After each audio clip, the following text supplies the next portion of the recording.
That's a legal name. Passport, driver's license. And I am Uncle Coney tonight. Uncle Coney. Let's talk about this, because this is fascinating. I remember very clearly, I think anybody who was alive at the time does. I remember my parents waking me up, and we went down and we watched you guys land on the moon. No, you didn't. No, you didn't. What? Because there wasn't any television. There wasn't anybody taking a picture. You watched animation. See, you associated what you saw with... I have very hazy memories. Yeah, I know.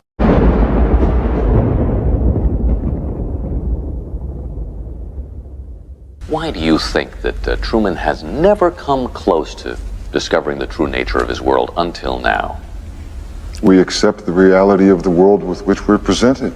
It's as simple as that. NASA's Rob Simon made this, and it had wide appeal too. For example, it ended up as the default background on the iPhone. I didn't even know until I bought an iPhone and turned it on and kind of did a little happy dance.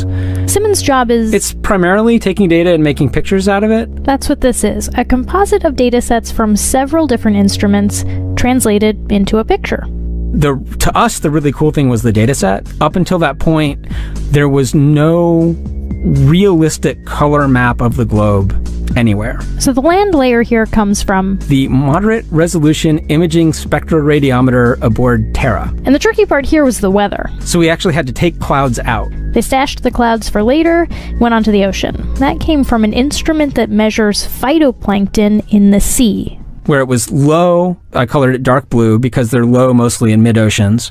And then where it's a little bit higher, it was like a little bit brighter green. Then add the clouds back in. There's a small problem with it because there's a very slight gap in between each orbit. So some of those are painted on. It is photoshopped, but it's has to be. Now, one thing I really want your generation to embrace is that the Earth is a closed system.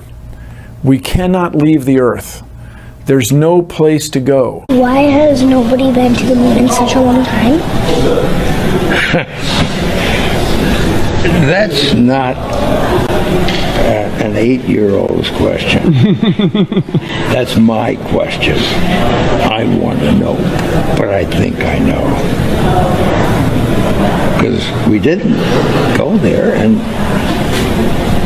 that's the way it happened. And if it didn't happen, it's nice to know why it didn't happen. So in the future, if we want to keep doing something, we need to know why something stopped in the past that we wanted to keep it going.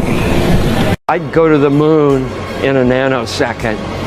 The problem is we don't have the technology to do that anymore. We used to, but we destroyed that technology, and it's a painful process to build it back again. Well, yeah, people come out and they've run out of anecdotes, and they just start making stuff up. Yeah. Like that Neil Armstrong guy. Have you seen him on the talk shows? Neil Armstrong, you mean the first man to walk on the moon? Talk about a fish story. Man, and they're buying it. Oh, yeah.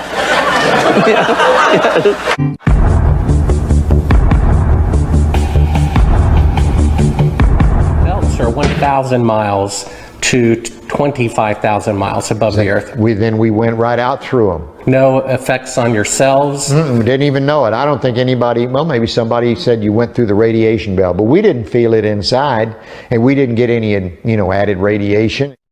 Yeah, if you pretend that it's not really there, then you can just go right through it. The goal was to discredit the Bible, and it has been resoundingly successful. Without the spinning ball Earth, Darwinian dinosaur cosmic accident, the Bible is a science textbook. With it, critics laugh and question the Bible, and instead look to human authorities to save their souls, such as the Vicar of Christ himself, who is for the first time in Roman Catholic history, a Jesuit priest. If we turn against each other based on divisions of race or religion,